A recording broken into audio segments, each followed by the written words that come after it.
سیدنا ابو ہریرہ رضی اللہ تعالی عنہ سے روایت ہے کہ رسول اللہ صلی اللہ علیہ وسلم نے فرمایا: من یأخذ منی 5 خصال فیعمل بہن او یعلمہن من یعمل بہن، کون ہے جو مجھ سے 5 چیزیں لے لے اور پھر ان پر عمل کرے یا کسی کو سکھا دے جو ان پر عمل کرے۔ سیدنا ابو ہریرہ رضی اللہ تعالی عنہ کہتے ہیں کہ میں نے کہا: اے اللہ کے رسول صلی اللہ علیہ وسلم مجھے سکھا دے، تو آپ صلی اللہ علیہ وسلم نے میرا ہاتھ بہت الفت و محبت کے ساتھ پکڑا اور ان 5 چیزوں کو شمار کرنا شروع کر دیا۔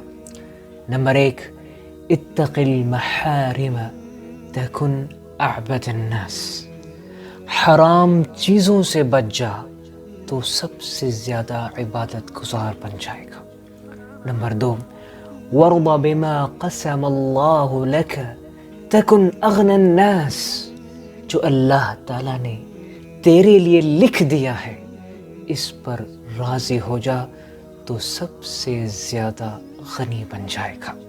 وَأَحْسِنْ إِلَى جَارِكَ تَكُنْ مُؤْمِنًا، اپنے ہمسائے کے ساتھ اچھا سلوک کر تو مؤمن بن جائے گا۔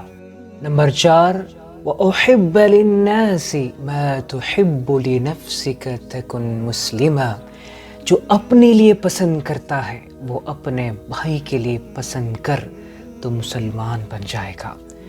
اور نمبر 5، وَلَا تُكْثِرِ الضِّحْكَ فَإِنَّ كَثْرَةَ الضِّحْكِ تُمِيتُ الْقَلْبَ، اور زیادہ ہنسا نہ کر کیونکہ زیادہ ہنسنے سے دل مردہ ہو جاتا ہے۔